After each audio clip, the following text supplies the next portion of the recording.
आप सभी को मेरा राम राम। मेरा नाम आकांक्षा तिवारी है। मैं ऑस्ट्रेलिया से astro numero vastu tarot consultant.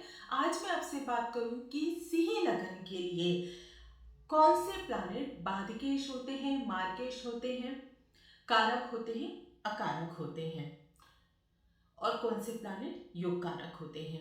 देखिए, ये जानना बहुत ज्यादा जरूरी है। अगर आपको ये पता चल जाता है, ये लघु पाराशरी के नियम है, तो आप घर बैठे ही ये जान सकते हैं कि आपकी अपकमिंग महादशा, अंतरदशा, प्रत्यंतर दशा आपको शुभ रिजल्ट देगी या अशुभ रिजल्ट देगी। तो चलिए हम लोग देखते हैं लियो लगन में प्लैनेट्स कैसे रिजल्ट देते हैं।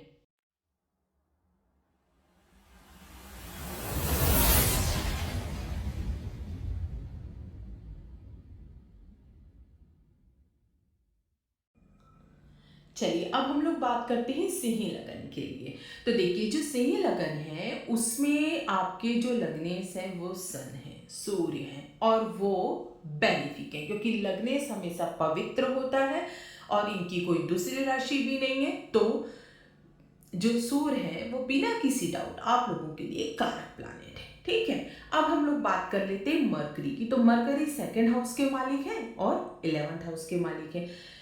सेकेंड हाउस का मालिक जो होता है वो सम होता है लघु पाराशरी के नियम के अकॉर्डिंग, और जो 11th हाउस का मालिक होता है वो ये 6th भाव से 6th है, 1 2 3 4 5 6। ठीक है, और क्या है, ये त्रिजडाय है। तो त्रिजडाय में सबसे ज्यादा मैलिफिक 11th हाउस का मालिक होता है। लघु पाराशरी के नियम के अकॉर्डिंग जो त्रिजडाय भाव होते हैं 3 6 11, उसमें से सबसे ज्यादा मैलिफिक जो होता है स्ट्रेंथ वाइज वो 11th हाउस का मालिक होता है, फिर 6th हाउस का होता है, फिर 3rd हाउस का होता है। इस वजह से बिकॉज मरकरी त्रिजडाय के भी स्वामी 11th हाउस के भी, इस वजह से वो जो है वो सिंह लगन के जातकों के लिए मैलिफिक प्लैनेट होते हैं। ठीक है, अब हम लोग बात करते हैं वीनस की। वीनस आपके 3rd हाउस के स्वामी हो गए, है ना, और वीनस आपके 10th हाउस के स्वामी हो गए। अब लघु पाराशरी का एक नियम है कि कोई भी प्लैनेट, कोई भी शुभ प्लैनेट यदि केंद्र का स्वामित्व रखता है, मतलब उसकी कोई भी राशि यदि केंद्र में आती है, तो वो जो होता है वो अपने रिजल्ट, शुभ रिजल्ट नहीं देता, मतलब वो क्या हो जाता है, वो न्यूट्रल हो जाता है। तो यहाँ के मालिक होने की वजह से 10th हाउस के वो क्या हो गए, वीनस सम हो गए, लेकिन वो 3rd हाउस के भी स्वामी है। और मैंने आप लोगों को क्या बताया कि 3 6 11 त्रिजडाय होते हैं। तो 3rd हाउस के मालिक होने की वजह से वीनस भी आप लोगों के लिए मैलिफिक हो गए।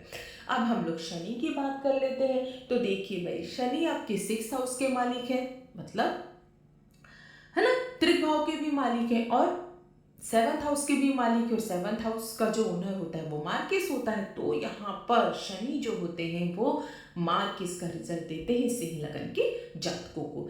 गुरु की बात कर लेते तो गुरु जो होते हैं वो सिंह लगन के जातकों के लिए एक तो 5th हाउस के मालिक हो गए और दूसरा क्या हो गए, ये 8th हाउस के मालिक हो गए। और गुरु जो है वो सूर्य के मित्र भी है। तो त्रिकोण के स्वामी होने की वजह से और जो है वो सूर्य के मित्र होने की वजह से गुरु जो होते हैं वो बेनिफिक प्लैनेट होते हैं सिंह लगन के जातकों के लिए। अब हम लोग बात करते हैं मंगल की। देखिए, मंगल जो होते हैं वो योग कारक प्लैनेट होते हैं सिंह लगन के जातकों के लिए, क्योंकि वो एक तो आपके 4th हाउस के मालिक बनते हैं केंद्र के, और दूसरा वो आपके त्रिकोण के मालिक बनते हैं। लेकिन यहाँ पर एक जो है वो बाधक होने का नियम है। यदि स्थिर राशियों के लिए, मतलब अगर आप किसी ही राशि में, स्थिर राशि के जातकों के लिए मंगल जो होते हैं वो बाधकेश भी होते हैं, लेकिन वो इतने अच्छे योग कारक प्लैनेट हो जाते हैं कि आपको बाधकेश होने का जो है वो इतना नहीं सोचना है। मंगल की महादशा, अंतरदशा, प्रत्यंतर दशा आपको बहुत अच्छी ही रिजल्ट देगी। हो सकता है कभी थोड़ा बहुत डिले हो जाए, बट आप लोगों के लिए मंगल योग कारक होते हैं और वही आप लोगों को ध्यान रखना है। तो हमने देखा कि सिंह लगन के लिए जो चंद्रमा हो गए वो न्यूट्रल हो गए, सन जो हो गए वो बेनिफिक हो गए, मरकरी मैलिफिक हो गए, वीनस भी मैलिफिक हो गए, सैटर्न मार्केस हो गए, जुपिटर जो है वो बेनिफिक हो गए, और मंगल आप लोगों के लिए योग कारक होते हैं। बट टेक्निकली अगर आप एस्ट्रोलॉजी कर रहे हैं तो आपको पता होना चाहिए बात केश वगैरह के रूल।